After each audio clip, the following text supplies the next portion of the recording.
محترم ناظرین، السلام علیکم ورحمۃ اللہ وبرکاتہ۔ میں نے اپنی زندگی کے 20 سال ایک بند کمرے میں گزارے تھے۔ میرے ابا روز شام کو کمرے میں آتے اور مجھے بیلٹ کے ساتھ مارتے پیٹتے تھے۔ 20 سال پہلے مجھ سے ایک ایسا جرم سرزد ہوا تھا جس کی سزا مجھے روز ملتی تھی۔ آج سے 20 سال قبل میں اپنے چھوٹے بھائی کے ساتھ میلہ دیکھنے چلی گئی تھی۔ ہم دونوں موت کے کنویں میں موٹر سائیکل چلتا ہوا دیکھ رہے تھے جب اچانک میں نے اپنے بھائی کو پیچھے سے دھکا دیا اور وہ میں خاموشی سے بند کمرے میں بیٹھی کھڑکی کو دیکھ رہی تھی جہاں سے سورج کی روشنی اندر آ رہی تھی۔ دل ہولے ہولے لرز رہا تھا۔ سورج نیچے جا چکا تھا، اندھیرا اب پھیلنے لگا تھا۔ میرے دل کی دھڑکن بڑھ چکی تھی۔ میں نے اپنے آپ کو ایک اور دفعہ ظلم سہنے کے لیے تیار کر لیا تھا۔ ابھی کچھ ہی دیر گزری تھی جب کمرے کا دروازہ کھلنے کی آواز آئی تھی۔ میرے ہاتھ پاؤں کپ کپانا شروع ہو گئے تھے۔ ایسا لگتا تھا جیسے ابھی کے ابھی جان نکل جائے گی۔ میں نے آنکھیں بند کر لی تھیں اور خود کو ہر تکلیف کے لیے تیار کر چکی تھی۔ کمرے کا دروازہ اب مکمل کھل چکا تھا۔ چند لمحے بعد دروازہ بند کرنے کی آواز آئی تھی اور اب ایسا لگتا تھا جیسے کوئی شخص میری جانب قدم بڑھا رہا ہے۔ میں نے اللہ کا نام لینا شروع کر دیا تھا۔ میں نے خود کو ہر چیز کے لیے تیار کیا ہوا تھا، لیکن اچانک کسی نے میرے کندھے پر ہاتھ رکھا تھا۔ میں تو ایک سخت مار کے لیے تیار تھی، اس نرم لمس کے لیے نہیں۔ میں نے آنکھیں کھول کر سامنے دیکھا، ایک اجنبی شخص کھڑا ہوا تھا۔ میں کافی حیران ہوئی تھی۔ آج تک ان 20 سال کے درمیان میرے کمرے میں کوئی داخل نہیں ہوا تھا سوائے بابا کے اور چھپ چھپ کر امی کے۔ میں کچھ کہتی اسے پہلے ہی اس شخص نے میری جانب ہاتھ بڑھایا تھا اور دھیمے لہجے میں بولا، یہاں سے چلنا چاہتی ہو؟ اس قید سے رہائی چاہتی ہوں؟ میں نے بس میکینیکی انداز میں سر کو ہاں میں ہلا دیا تھا۔ وہ مزید بولا، تو پھر کھڑی ہو جاؤ، میں تمہیں یہاں سے لے جانے آیا ہوں۔ میرا دل شدت سے دھڑک رہا تھا۔ میں کپ کپ آتے قدموں سے کھڑی ہو گئی تھی۔ وہ مزید بولا، اس وقت تمہارے بابا گھر پر نہیں ہیں، ہم یہاں سے ابھی کے ابھی نکل جائیں گے، لیکن ہاں یاد رکھنا، آج اگر تم نے اس گھر کی دہلیز کو میرے ساتھ پار کیا تو پھر کبھی یہاں واپس نہیں آ پاؤ گی۔ کیا تمہیں منظور ہے؟ میں نے سر ہاں میں ہلا دیا تھا۔ آنکھوں سے آنسو بہہ رہے تھے۔ مجھے سمجھ نہیں آ رہا تھا اس وقت میں کس طرح کے جذبات ظاہر کروں۔ وہ مجھے لیے کمرے سے باہر آ گیا تھا۔ یہ ہمارے گھر کا تہہ خانہ تھا جہاں مجھے برسوں سے قید کیا ہوا تھا۔ آج جا کر مجھے یہاں سے رہائی عطا ہوئی تھی۔ میں صحن میں آ گئی۔ 20 سال بعد میں اس آسمان کے نیچے کھڑی ہوئی تھی۔ 20 سال بعد میں نے صحن میں دوبارہ قدم رکھا تھا۔ میں تو دنیا بھول ہی بیٹھی تھی۔ ایسا لگتا تھا جیسے میں کسی اور دنیا میں آ گئی ہوں۔ میری زندگی صرف 4 دیواری میں قید تھی۔ ضرورت کے وقت کھانا مل جاتا تھا اور پہننے کے لیے کپڑا، لیکن میں نے کبھی ایسا نہیں سوچا تھا کہ ایسا وقت بھی آئے گا اور میں باہر نکل پاؤں گی۔ وہ مجھے دیکھتے ہوئے بولا، اپنی ماں سے آخری دفعہ ملنا چاہو گی؟ نہ جانے کیوں میرا دل شدت سے دھڑکا تھا۔ میرے دل سے آواز آئی تھی، ہاں مجھے میری ماں سے ملنا ہے، انہیں گلے لگانا ہے، لیکن میری روح مکمل مردہ ہو چکی تھی۔ میں نے سر نفی میں ہلا دیا۔ زبان سے الفاظ ہی نہیں نکل رہے تھے۔ وہ مجھے لیے اب گھر سے باہر آ گیا تھا۔ سہمی سہمی میں اپنے گھر کی گلی دیکھ رہی تھی۔ 20 سال پہلے میں اسی جگہ پر کھڑے ہو کر اپنے چھوٹے بھائی کے ساتھ کھیلا کرتی تھی، اور آج میں اجنبی چہرے کے ساتھ کھڑی ہوئی تھی۔ وہ مجھے ایک بڑی گاڑی کے پاس لے آیا تھا۔ گاڑی کا دروازہ کھول کر نرمی سے بولا، اندر بیٹھ جاؤ، پریشان ہونے کی ضرورت نہیں ہے، میں ہوں تمہارے ساتھ۔ میں ایک بار پھر گھبرائی ہوئی نظروں سے اس انجان چہرے کو دیکھنے لگی تھی۔ پلٹ کر میں نے اپنا گھر دیکھا تھا۔ میرا ایک بار پھر دل کیا کہ میں اپنی ماں سے جا کر ملوں، ان کو گلے سے لگاؤں، ان کو بتاؤں کہ ان کی بیٹی ان سے کتنا پیار کرتی ہے۔ آج نہ جانے وہ کہاں جا رہی ہے، لیکن مجھے وہ وقت یاد آ رہا تھا جب میں ان کے سامنے گڑ گڑا کر روئی تھی، امی مجھے یہاں سے نکال دے، بابا جان بہت ظلم کرتے ہیں، مجھے بہت مارتے پیٹتے ہیں، مجھے بہت تکلیف ہوتی ہے۔ وہ وقت یاد کر کے میں نے جھرجھری لی تھی اور خاموشی سے گاڑی کے اندر بیٹھ گئی تھی۔ چند لمحے بعد وہ اجنبی انسان بھی میرے ساتھ آ کر بیٹھ گیا تھا۔ کچھ دیر کے بعد گاڑی سڑکوں پر دوڑنا شروع ہو گئی تھی۔ میں دنیا کو 20 سال بعد اپنی آنکھوں سے دیکھ رہی تھی۔ سب کچھ مجھے بالکل نیا نیا لگ رہا تھا۔ میں نے ایک بار پھر اس انجان چہرے کو دیکھا تھا جو اب موبائل میں مصروف تھا۔ چند لمحے بعد اس نے میری آنکھوں میں دیکھا تھا اور دھیمی آواز میں بولا، کیا ہوا گڑیا، کوئی پریشانی ہے؟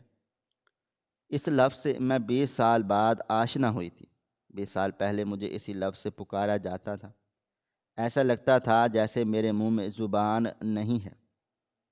میں اتنی آسانی سے اس قید سے باہر آ گئی تھی، مجھے یقین ہی نہیں آ رہا تھا۔ میں کچھ کہتی اس سے پہلے ہی گاڑی ایک جھٹکے سے رکی تھی۔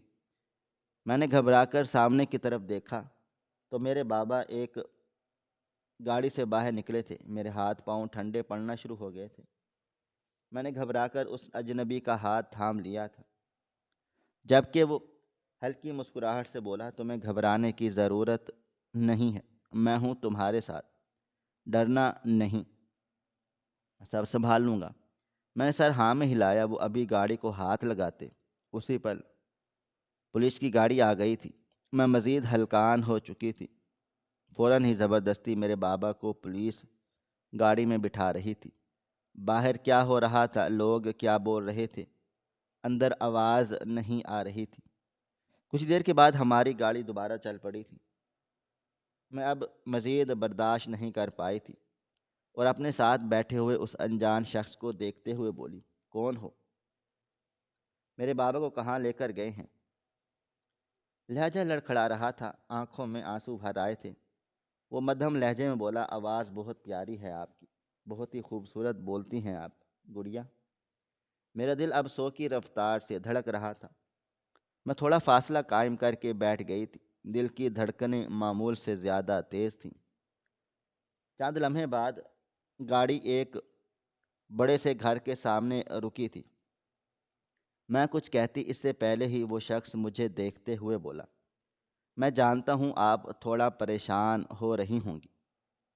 آخر میں اچانک سے کہاں سے آپ کی زندگی میں داخل ہو گیا؟ بس اتنا سمجھ لیں کہ قدرت نے مجھے آپ کے لیے ایک فرشتہ بنا کر بھیجا ہے جو آپ کی مدد کر رہا ہے۔ آپ کو ڈرنے یا گھبرانے کی ضرورت نہیں ہے۔ یہ گھر آپ کا اپنا ہے، آپ یہاں سے آرام سے گھوم پھر سکتی ہیں، کوئی آپ کو کچھ بھی نہیں بولے گا، اور اگر کسی نے بولنے کی جرت کی تو میں اس کا ہاتھ توڑ دوں گا۔ اس نے اب ڈرائیور کو دوبارہ اشارہ کیا تھا۔ گاڑی بنگلے کے اندر داخل ہو گئی تھی۔ وہ مجھے لے کر اترا تھا اور اب سیدھا اندر کی طرف بڑھا تھا۔ یہ سب میرے لیے بالکل نیا نیا تھا۔ ایک نیا بچہ جب دنیا میں پیدا ہو کر آتا ہے تب اسے دنیا معلوم ہی نہیں ہوتی کیسی ہے۔ ایسا ہی حال میرا تھا۔ میں 5 سال کی تھی جب مجھے اسی قید خانے میں ڈال دیا گیا، اور آج میں 25 سال کی ہو گئی تھی، اور آج پورے 20 سال بعد میں اپنے ہوش میں دنیا کو دیکھ رہی تھی۔ وہ بہت بڑا بنگلہ تھا، اس کا لان دیکھنے لائق تھا۔ وہ سیدھا مجھے اندر لے کر آ گیا۔ بنگلے کی آرائش دیکھ میں دنگ رہ گئی تھی۔ اتنی ہستی کہ انسان اپنی نظر ہٹا ہی نہ سکے۔ وہ مجھے سیدھا لیے لاؤنج میں آیا اور ایک صوفے پر بٹھاتے ہوئے بولا، کھانا کھایا ہوا ہے آپ نے؟ میں نے سر نفی میں ہلایا تو انہوں نے فوراً سے ایک ملازمہ کو آواز دی تھی، بانو ادھر آؤ۔ کچھ دیر کے بعد ایک ادھیڑ عمر عورت ہمارے سامنے کھڑی ہو گئی تھی۔ وہ اسے دیکھتے ہوئے بولے، ان کا نام سکینہ ہے، پیار سے انہیں گڑیا کہتے ہیں، آپ انہیں بیگم صاحبہ کہنا۔ فی الحال ان کے لیے کھانا لے کر آؤ، بھوک لگ رہی ہے انہیں۔ جبکہ وہ ملازمہ سر ہلا کر چلی گئی تھی۔ اس ملازمہ کے چلے جانے کے بعد وہ شخص میرے پہلو میں بیٹھ گیا تھا۔ اور مجھے دیکھتے ہوئے بولا، آپ کی طبیعت وغیرہ ٹھیک ہے؟ کہیں درد وغیرہ تو نہیں ہو رہا؟ اگر تکلیف ہو رہی ہے تو ڈاکٹر کو بلاؤں؟ میں نے سر نفی میں ہلایا تھا اور انہیں دیکھتے ہوئے بولی، آپ مجھے تجسس میں ڈال رہے ہیں۔ آخر آپ کون ہیں؟ کیا میں آپ کو جانتی ہوں؟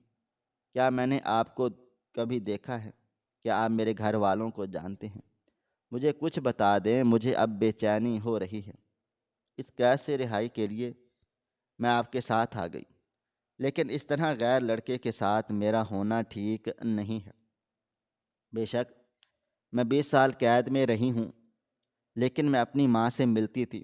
وہ مجھے اچھائی برائی سب بتاتی تھی۔ عورت کون ہوتی ہے، اس کی زندگی کی کیا حدود ہوتی ہیں، انہوں نے قید میں رہ کر بھی مجھے بتایا ہے کہ آپ میرے لیے نامحرم ہیں۔ میں اس طرح آپ کے ساتھ ایک جگہ نہیں رہ سکتی، مجھے کچھ تو بتائیں۔ میری بات سن کر وہ ہلکا سا مسکرایا تھا اور مزید بولا، تو پھر ایک کام کرتے ہیں، میں آپ سے نکاح کر لیتا ہوں۔ ہم دونوں کے درمیان موجود تمام حدود ڈھہ جائیں گی۔ میں آپ کا ہو جاؤں گا، میری آپ ہو جائیں گی، میں آپ کا محرم بن جاؤں گا۔ کریں گی مجھ سے نکاح؟ خیر سے آپ 25 سال کی ہو چکی ہیں اور یہ ایک بہترین عمر ہوتی ہے شادی کی۔ میں بلاؤں قاضی صاحب کو؟ مجھے کچھ بھی سمجھ میں نہیں آ رہا تھا، میں کیا جواب دوں۔ میں بس خاموش نظروں سے اس شخص کو دیکھ رہی تھی۔ چند لمحے بعد وہ مسکرا کر بولا، تو پھر طے رہا۔ کھانا کھانے کے بعد میں آپ کے لیے قاضی بلا لیتا ہوں اور ہم دونوں نکاح کر لیتے ہیں۔ یہ بنگلہ میرا ہے، جس گاڑی میں ہم لوگ آئے ہیں وہ گاڑی بھی میری ہے۔ یہ موبائل فون بھی میرا ہے۔ وہ اپنا موبائل فون میرے سامنے لہراتے ہوئے بولا، اور ہاں، میری اپنی ایک ذاتی کمپنی بھی ہے جہاں میں کام کرتا ہوں۔ اس کمپنی کا 50% مالک ہوں۔ آپ کو خوش رکھوں گا، دنیا کی ہر آسائش دوں گا، پوری دنیا کو گھماؤں گا، آپ کی ہر تکلیف کا مداوع کروں گا۔ 20 سالوں سے جو تکلیفیں آپ جھیل رہی تھیں، اس تکلیف کو دور کر دوں گا۔ آپ کی زندگی میں صرف خوشیاں ہی خوشیاں لے کر آؤں گا۔ بتاؤ، کرو گی میرے ساتھ سودا؟ بناؤ گی مجھے اپنا ہم سفر؟ بولو، میں سننا چاہتا ہوں۔ کچھ دیر کے لیے ایسا لگتا تھا جیسے میں کوئی خواب دیکھ رہی ہوں۔ میں نے بے اختیار اپنے ہاتھ پر چونٹی کاٹی تھی، لیکن یہ خواب نہیں تھا بلکہ یہ ایک حقیقت تھی۔ میری اس حرکت پر وہ بے اختیار مسکرائے تھے اور میرا ہاتھ تھام کر بولے، گڑیا، یہ سب حقیقت ہے۔ اب تم صرف مجھے اتنا بتاؤ، نکاح کر رہی ہو؟ مولوی لے آؤں؟ میں نے میکانکی کی انداز میں سر ہلا دیا اور اپنی جگہ سے کھڑے ہو گئے تھے اور اس محل نما بنگلے سے نکلتے چلے گئے تھے۔ میں ایک بار پھر اتنے بڑے بنگلے میں اکیلی ہو گئی تھی۔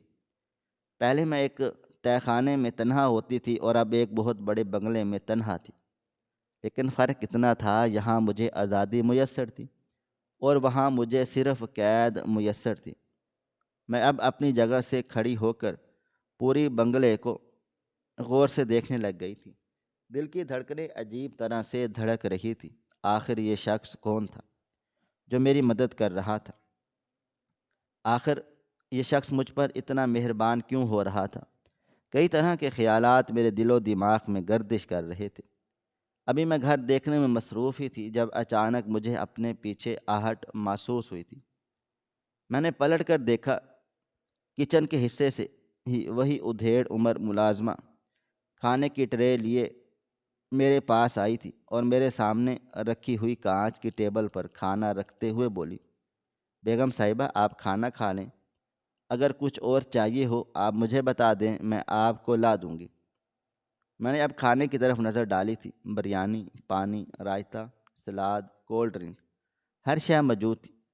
مجھے بابا جان کا دیا ہوا کھانا بے اختیار یاد آیا تھا۔ اس قید خانے میں مجھے مزیدار پکوان نہیں ملتے تھے بلکہ پھیکا پکوان ملتا تھا جس میں نمک بھی نام کا ہوتا تھا۔ میری آنکھوں میں آنسو آ گئے تھے۔ میں نے یہ بریانی کئی سالوں بعد دیکھی تھی۔ دل تھام کر میں زمین پر ہی بیٹھ گئی تھی، جبکہ وہ ملازمہ مجھے دیکھتے ہوئے بولی، بیگم صاحبہ، یہ آپ کیا کر رہی ہیں؟ آپ اگر یہاں بیٹھیں گی تو سر ہمیں گھر سے باہر نکال دیں گے۔ آپ صوفے پر بیٹھیں، میں آپ کو کھانا نکال دیتی ہوں۔ جبکہ میں نم آنکھوں سے اس کی جانب دیکھتے ہوئے سر ہلا گئی تھی اور چپ چاپ اٹھ کر صوفے پر بیٹھ چکی تھی۔ ہاتھ ہولے ہولے لرز رہے تھے، نہ جانے کیوں یہ سب مجھے کسی خواب کی مانند محسوس ہو رہا تھا۔ اس ملازمہ نے مجھے کھانا نکال کر دے دیا تھا۔ پہلا لقمہ جیسے ہی میرے حلق میں اترا، بے اختیار میری آنکھوں سے آنسو بہہ گئے تھے۔ کئی ایسی راتیں ہوتی تھیں جب مجھے بھوکا سونا پڑتا تھا، کیونکہ بابا کھانا نہیں بھیجتے تھے۔ اتنا لذیذ پکوان میں نے پورے 20 سالوں بعد اپنے حلق میں اتارا تھا۔ کھانا کھاتے ہوئے میں مسلسل رو رہی تھی۔ وہ ادھیڑ عمر ملازمہ میرے نزدیک ہی زمین پر بیٹھ گئی تھی اور میرے گھٹنے پر ہاتھ رکھتے ہوئے بولی، کیا ہوا بیٹی؟ تم کیوں رو رہی ہو؟ کوئی بات ہے؟ ایسا لگتا تھا کہ اس کے لہجے میں ماں جیسی شفقت ہے۔ میں نے بے اختیار اس عورت کی طرف دیکھا تھا اور ایک بار پھر آنکھوں پر ہاتھ رکھے پھوٹ پھوٹ کے رو پڑی تھی۔ وہ عورت کھڑی ہوئی تھی اور مجھے اپنے سینے سے لگا کر دھیمی آواز میں بولی، سب ٹھیک ہو جائے گا، اس رب العالمین پر بھروسہ رکھو۔ اگر آج تم اس گھر میں بیٹھی ہو تو صرف اسی کے حکم سے۔ میرے اللہ کو تم پر رحم آ گیا ہے، اس نے تمہیں اس قید سے رہائی دی ہے۔ بیٹا اس طرح مت رو، مجھے معلوم ہے تم کس در سے گزر کر آئی ہو۔ ہم سب تمہاری تکلیف میں تمہارے ساتھ کھڑے ہیں۔ تمہیں پتہ ہے شاہ زمان صاحب بہت نیک دل انسان ہیں، انہوں نے تمہیں اپنے لیے منتخب کیا ہے، یہ بہت بڑی بات ہے۔ تم ان کے ساتھ بہت خوش رہو گی۔ بس اس پاک ذات پر یقین رکھو، وہ تمہیں کبھی بھی غلط ہاتھوں میں جانے نہیں دے گا۔ اس عورت کی بات سن کر میں بے اختیار بولی، یہ جو میرے ساتھ بیٹھے ہوئے تھے ان کا نام شاہ زمان ہے؟ اس نے سر ہاں میں ہلایا تھا۔ وہ مزید بولی، تم ان کے ساتھ وفادار رہنا، ان کا خیال رکھنا، ان سے محبت کرنا۔ تم دیکھنا تم یہاں بہت خوش رہو گی۔ اس عورت کا اچانک آپ سے تم پر آ جانا مجھے حیران کر رہا تھا، لیکن جتنی اپنائیت سے وہ میرے ساتھ گفتگو کر رہی تھی، نہ جانے کیوں میرا دل دھیرے دھیرے دھڑک رہا تھا۔ ایسا لہجہ صرف میری ماں کا تھا، جو اکثر میرے پاس آ کر بیٹھتی تھی اور مجھے حوصلہ دیتی تھی کہ ایک دن تم یہاں سے ضرور نکلو گی۔ انہی کی بدولت میں باہر کی دنیا سے واقف کار تھی، ورنہ باہر کی دنیا کیا تھی، باہر کیسے لوگ رہتے تھے، باہر کیا کچھ آ چکا تھا، مجھے کچھ معلوم نہیں تھا۔ ایک 5 سال کی بچی کو ایک تہہ خانے میں بند کر دینا اور آج پورے 20 سالوں بعد اس تہہ خانے سے باہر آنا، اس بات کی نشاندہی تھی کہ میں اس بند کمرے میں رہ کر بھی لوگوں کو تھوڑا تھوڑا پہچانتی تھی۔ میں اب خاموش ہو گئی تھی، آنسوؤں کو صاف کر لیا تھا۔ وہ عورت میرا کندھا تھپ تھپاتے ہوئے بولی، گڑیا کھانا کھا لو، بہت زیادہ بھوکی ہو رہی ہو۔ مجھے معلوم ہے تم نے رات بھی کچھ نہیں کھایا تھا اور صبح بھی تمہیں ناشتہ نہیں ملا۔ اس عورت کی بات سن کر میں نے حیرت سے ان کی طرف دیکھا تھا۔ میں کچھ کہتی جب ایک اور ملازمہ کچن سے باہر آئی تھی اور ہم دونوں کی جانب دیکھتے ہوئے بولی، شاہ زمان صاحب کا فون آ گیا ہے، انہوں نے اطلاع دی ہے کہ مولوی صاحب کچھ ہی دیر میں آ رہے ہیں۔ بیگم صاحبہ کے لیے لال دوپٹہ ان کی ماں کے کمرے کی الماری سے لینا ہے اور ان کے سر پر اڑانا ہے۔ آپ جلدی سے کھانا تناول کر لیں تاکہ نکاح کی تیاری مکمل کی جا سکے۔ میں نے سر ہلائے خاموشی سے کھانے کی طرف دھیان دیا تھا، لیکن دل و دماغ میں کئی طرح کے سوالات گردش کر رہے تھے۔ آخر یہ عورت میرے بارے میں اتنا کچھ کیسے جانتی ہے؟ اور یہ شاہ زمان صاحب آخر کون ہیں جو اچانک سے میری زندگی میں شامل ہوئے اور میری اتنی مدد کر رہے ہیں کہ دل و دماغ میں کئی طرح کے سوالات گردش کرنا شروع ہو گئے تھے۔ میں نے جلدی جلدی کھانا تناول کر لیا تھا۔ پیٹ میں اناج جاتے ہی تھوڑی سی راحت محسوس ہوئی تھی۔ میں اب خاموشی سے صوفے پر پیچھے ہو کر بیٹھ گئی تھی۔ ملازمہ زمان شاہ کی ماں کا دوپٹہ میرے لیے لے کر آئی تھی اس نے اب میرے چہرے پر وہ دوپٹہ ڈال دیا تھا۔ مجھے گھبراہٹ ہونے لگی تھی، آنکھوں میں آنسو ہی آنسو تھے۔ بے شک میں 20 سال سے رو رہی تھی، لیکن آج کی تڑپ کچھ عجیب سی تھی۔ میں چاہتی تھی کہ میرے ساتھ میرے ماں باپ ہوں، میرے بابا میرے سر پر ہاتھ رکھ کر مجھے رخصت کریں، میری ماں مجھے دعائیں دیں، لیکن ایسا کچھ بھی نہیں ہو رہا تھا۔ میں بالکل اکیلی تنہا اپنا نکاح کر رہی تھی۔ چند لمحے کے بعد مجھے قدموں کی آہٹ محسوس ہونا شروع ہو گئی تھی۔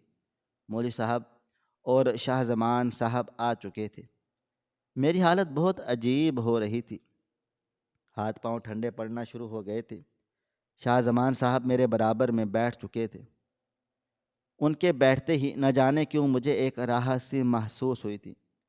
مولوی صاحب کی آواز گونجی تھی، نکاح کا آغاز کریں؟ شاہ زمان صاحب، ان کی بھاری آواز جیسے ہی میرے کانوں سے ٹکرائی، میرے ہاتھ پاؤں ٹھنڈے پڑنا شروع ہو گئے۔ شاہ زمان صاحب بولے، جی مولوی صاحب، نکاح کا آغاز کریں، آپ کے پاس تمام تر معلومات موجود ہیں۔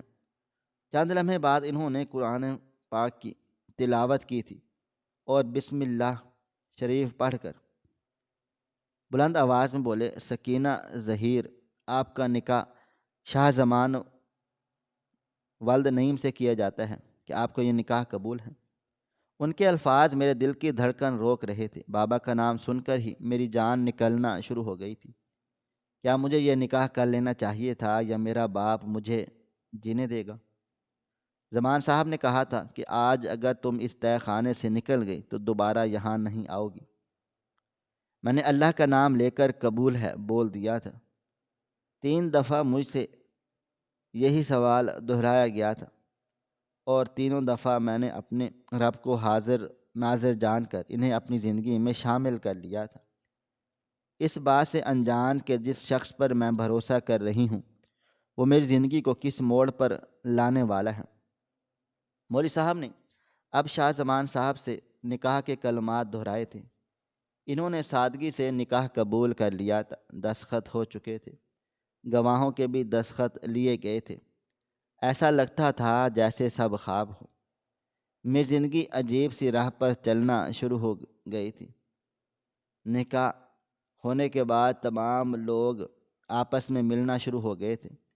میرے چہرے پر دوپٹہ تھا، اس لیے میں کسی کو نہیں دیکھ پا رہی تھی۔ کچھ دیر کے بعد تمام لوگ جا چکے تھے۔ اب حال میں صرف میں اور زمان صاحب ہی موجود تھے۔ انہوں نے میرا گھونگھٹ اٹھا دیا تھا اور میرا ہاتھ تھام کر بولے، کمرے میں چلیں، آپ تھک گئی ہوں گی۔ میرا آنسوؤں سے تر چہرہ انہوں نے اپنے ہاتھوں سے میرے آنسو صاف کیے تھے اور میرے ہاتھوں پر ہلکا سا دباؤ ڈال کر بولے، آپ پریشان نہ ہوں، میں ہوں آپ کے ساتھ، آپ کی ہر پریشانی میں آپ کے ساتھ کھڑا رہوں گا۔ وہ مزید کچھ کہتے جب اچانک میں ان کی آنکھوں میں دیکھتے ہوئے سوالیہ بولی، میرے بابا کو پولیس والے لے کر گئے تھے، مجھے یاد ہے جب میں 5 سال کی تھی، اسی وردی میں پولیس والے ہوا کرتے تھے، کیا میرے بابا کو وہ لوگ ماریں گے؟ میں نے سنا ہے کہ پولیس بہت ظالم ہوتی ہے۔ میری بات سن کر انہوں نے سر نفی میں ہلا دیا تھا اور مجھے دیکھتے ہوئے بولے، آپ کے بابا جان کو رہائی مل چکی ہے۔ میں جانتا تھا کہ آپ یہ سوال ضرور لازمی کریں گی۔ بیٹیوں پر کتنے ہی ظلم کیوں نہ ہو جائیں، ان کے لیے ان کے باپ شہنشاہ ہی رہتے ہیں۔ آپ کے بابا کو رہائی مل چکی ہے اور وہ گھر پر ہے۔ آپ بے فکر ہو کر میرے ساتھ کمرے میں چلیں۔ نہ جانے کیوں مجھے محسوس ہو رہا تھا کہ شاہ زمان صاحب جھوٹ بول رہے ہیں۔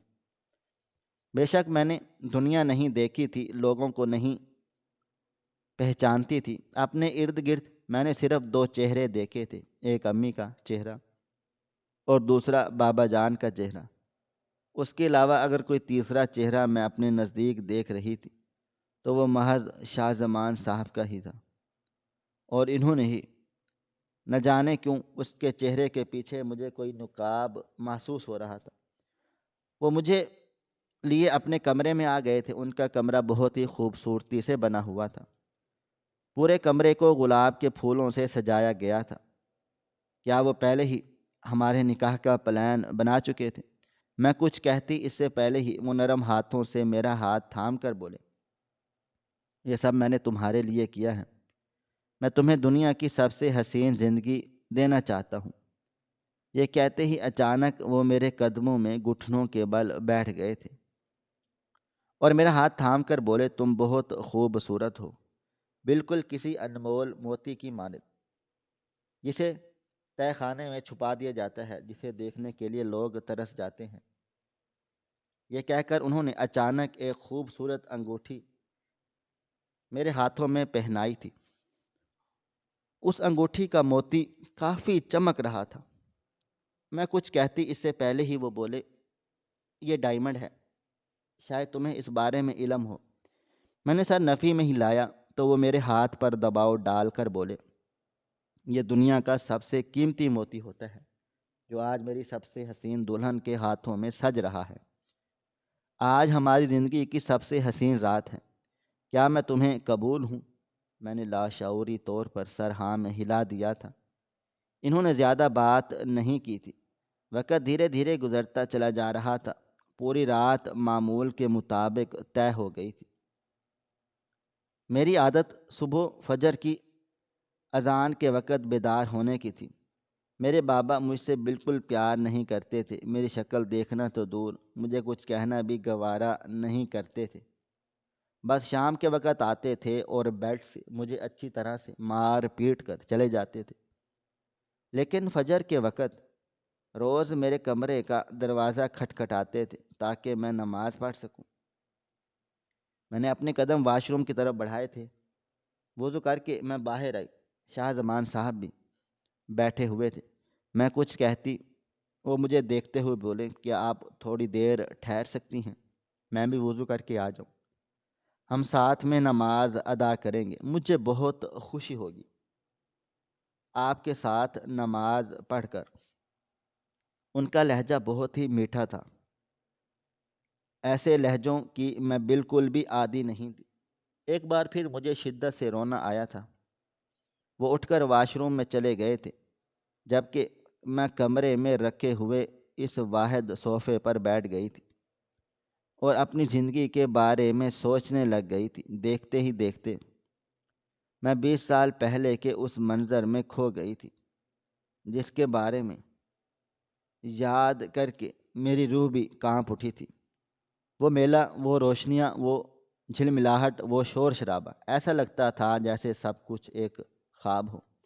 امی بابا میلے میں لے جانے کے لیے راضی نہیں تھے، لیکن میں نے خوب ضد کی تھی کہ مجھے میلے میں جانا ہے۔ میرے ٹیوشن کی ساری لڑکیاں میلہ دیکھنے چلی گئی ہیں، مجھے اور چھوٹے کو آپ لوگ میلے میں لے کر جائیں۔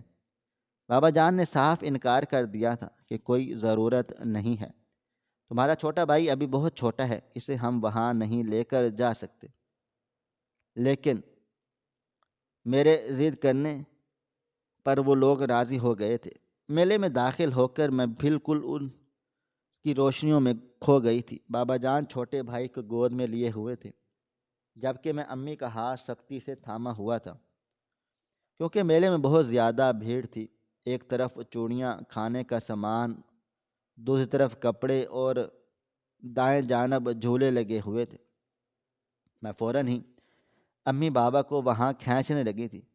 بابا جان نے قدرے سختی سے مجھے منع کر دیا تھا کہ ابھی وہاں جانے کی ضرورت نہیں ہے، ہم پہلے تمہاری امی کی چوڑیاں لیں گے، تمہاری چوڑیاں لیں گے، اس کے بعد ہم جھولوں کی طرف جائیں گے۔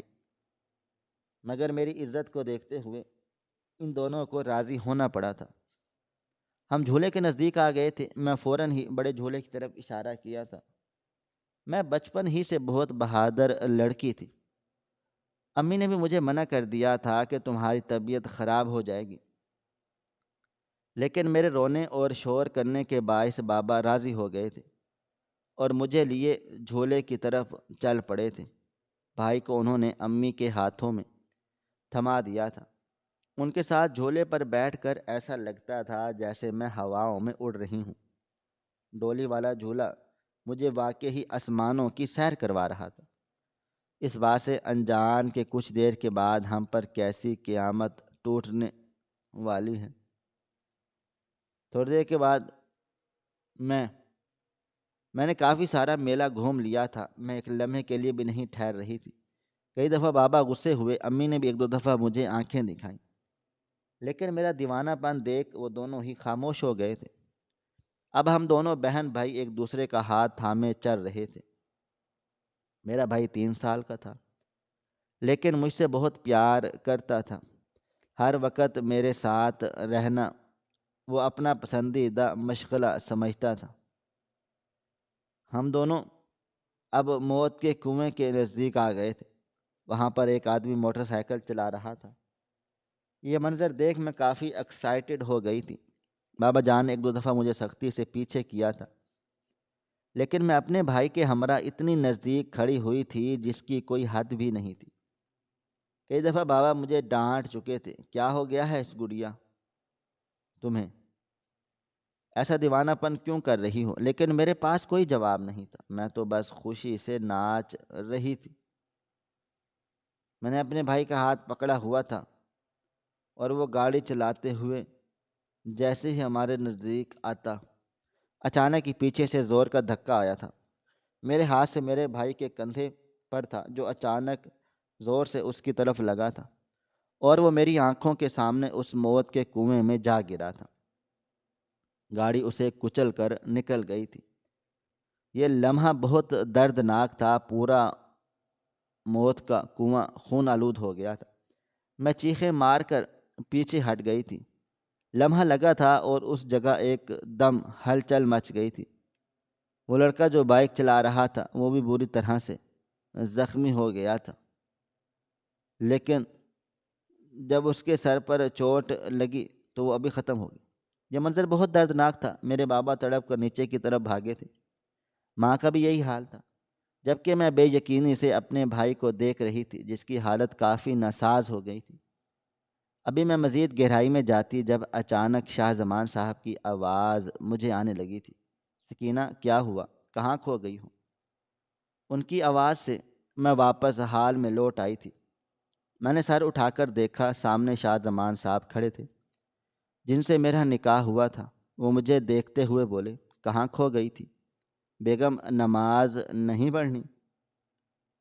میں نے سر کو ہاں میں ہلایا تو ہم دونوں جائے نماز بچھائے کھڑے ہو گئے تھے۔ میں ان کے پیچھے کھڑی ہوئی تھی، نظریں جھکی ہوئی تھیں، دل دھڑک رہا تھا جیسے جیسے میں نماز ادا کرتی جا رہی تھی۔ میری حالت عجیب تر ہو رہی تھی۔ جیسے ہی میں سجدے میں جاتی میرا حال برا ہو رہا تھا۔ قدرت نے مجھے اس قید خانے سے رہائی دے دی تھی، اس بات کا مجھے یقین ہی نہیں آ رہا تھا۔ کچھ دیر کے بعد ہم نے سلام پھیر لیا تھا۔ میں بارگاہ الہی میں ہاتھ بلند کیے بالکل خاموش بیٹھی تھی۔ مجھے نہیں معلوم تھا کہ مجھے اپنے رب سے کیا مانگنا ہے، اس سے کیا فریاد کرنی ہے۔ میں بالکل خاموش تھی۔ چند لمحے بعد میرے منہ سے بے اختیار محض اتنا ہی نکلا تھا، اے میرے پروردگار، اے خاتم الانبیاء کے مالک، اے میرے اللہ، میری زندگی کو اس طرح سے آسان رکھنا۔ میں اس قید میں واپس نہیں جانا چاہتی۔ اے میرے اللہ، مجھے سکون دینا، میری زندگی میں امن دینا۔ میرے مالک، مجھے میرے شوہر کے ہمراہ خوش رکھنا۔ مجھے میرے باپ کے گھر واپس نہیں جانا۔ بیٹیاں باپ کے گھر جانے کے لیے ترستی ہیں، ان کی شفقت کے لیے ترستی ہیں، ایک دفعہ ان کا ہاتھ اپنے سر پر رکھوانے کے لیے ترستی ہیں، لیکن میرے مالک میں ایسا کچھ نہیں چاہتی۔ مجھے ان کی شکل بھی نہیں دیکھنی۔ یا اللہ، مجھے اس در پر کبھی واپس مت بھیجنا، مجھے آزاد کر دے۔ میں نے ہر رات آپ سے آزادی کی امید کی تھی، آپ نے میری یہ امید پوری کی ہے۔ یا اللہ، مجھے آسانیاں ہی دینا۔ کافی دیر تک میں دعائیں مانگتی رہی تھی اور پھر جب میں نے چہرے پر ہاتھ پھیرا، میرے شوہر بالکل نزدیک ہو گئے تھے، میرے بیٹھے ہوئے تھے، ہاتھ چہرے کے نیچے رکھے۔ وہ مسکرا کر میرے آنسوؤں سے تر چہرہ دیکھ رہے تھے۔ میں کچھ کہتی اس سے پہلے ہی وہ میرا چہرہ اپنی چادر سے صاف کرتے ہوئے بولے، کیا بات ہے، اتنا کیوں رویا جا رہا ہے؟ جب سے میں آپ کو یہاں پر لے کر آیا ہوں میں صرف آپ کو روتا ہوا دیکھ رہا ہوں۔ وجہ جان سکتا ہوں؟ میں کچھ دیر خاموش رہی تھی اور پھر انہیں دیکھتے ہوئے بولی، اس وقت آپ باوضو ہیں، میں جائے نماز پر بیٹھی ہوں، ہم دونوں اللہ کے سامنے ہیں۔ میں آپ سے گزارش کرنا چاہتی ہوں کہ مجھے سچ سچ بتائیں، آپ کون ہیں؟ آپ میری زندگی میں شامل کیسے ہوئے؟ میں اس تہہ خانے میں ہوں، یہ بات آپ کو کیسے پتہ چلی؟ آپ میرے ساتھ اتنے نرمی سے کیوں پیش آ رہی ہیں؟ خدارا مجھے بتائیں ورنہ میں مر جاؤں گی۔ مجھ سے اب یہ سب کچھ برداشت نہیں ہو رہا۔ بے شک میرا رب بہت مہربان ہے، مجھے اس کی ذات پر یقین ہے، لیکن میں حیران ہو رہی ہوں کہ اتنی آسانی سے میری زندگی کیسے بدل سکتی ہے۔ وہ چند لمحے خاموش رہے تھے اور پھر میرا ہاتھ تھام کر بولے، تم مجھے ایک دفعہ یہ بتاؤ، تمہارے ساتھ اس اندھیرے میں کیا ہوتا تھا؟ تمہیں جب تمہارے باپ نے اس کمرے میں بند کر دیا تھا تم کیسے رہی؟ تم نے یہ 20 سال وہاں کیسے گزارے؟ تم مجھے اپنا درد بتاؤ، میں تمہارے سامنے پوری حقیقت رکھ دوں گا۔ میں کون ہوں، کہاں سے آیا ہوں، مجھے کس نے بھیجا ہے اور میں نے تم سے نکاح کیوں کیا ہے؟ میں ہر حقیقت سے تمہیں واقف کر دوں گا۔ ان کی بات سن کر میرے پورے وجود نے جھرجھری لی تھی۔ میں انہیں دیکھتے ہوئے بولی، میرے بابا جان نے مجھے اس کمرے میں سلیم کے انتقال کے دوسرے دن قید کر دیا تھا۔ انتقال کی رات انہوں نے مجھے کچھ نہیں بولا تھا، وہ بالکل نڈھال تھے۔ میرے بابا جان میرے بھائی سے بہت پیار کرتے تھے، اتنی محبت کرتے تھے جس کی کوئی حد نہیں تھی۔ انہیں بیٹے بہت زیادہ عزیز تھے، وہ بھی اپنی ماں کے بہت لاڈلے تھے۔ میری وجہ سے جب میرا بھائی اس دنیا سے رخصت ہوا تو اس کے اگلے دن وہ مجھے سب مہمانوں کے درمیان گھسیٹتے ہوئے تہہ خانے میں لے گئے تھے۔ میں پہلے ہی ڈری ہوئی تھی، میری حالت مزید خراب ہو گئی تھی۔ کمرے میں لا کر انہوں نے مجھے بہت مارا پیٹا تھا، اتنا کہ میں سانس بھی نہیں لے پا رہی تھی۔ ان کا کہنا تھا کہ میں تمہیں مکمل موت نہیں دوں گا، میں تمہیں پل پل ماروں گا، تم ساری زندگی اسی تہہ خانے میں گزار دو گی۔ جس طرح تم نے میرے بیٹے کو مجھ سے چھینا ہے، میں تمہیں ہر شام اسی اذیت تک پہنچاؤں گا اور پھر تمہیں زندگی کی طرف واپس لے آؤں گا۔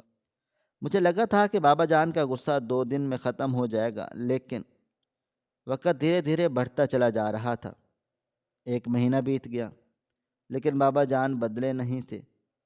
سال بیت گیا، 1 سال 5 کی بچی جسے اب ٹھیک سے بولنا نہیں آتا، سمجھنا نہیں آتا، وہ بیٹ سے مارتے تھے، کبھی موٹر کے پائپ سے، کبھی ڈنڈے سے، اس لیے کہ میں نے ان کے بیٹے کو ختم کر دیا تھا۔ لیکن باخدا میں اس وقت جائے نماز پر بیٹھی ہوں، میں نے اپنے بھائی کو دھکا نہیں دیا تھا۔ بھلا کون بہن اپنے بھائی کو دھکا دیتی ہے؟ تقریباً کوئی 3 مہینے بعد میری ماں میرے پاس آئی تھی، میں انہیں دیکھ کر تڑپ تڑپ کر روئی تھی۔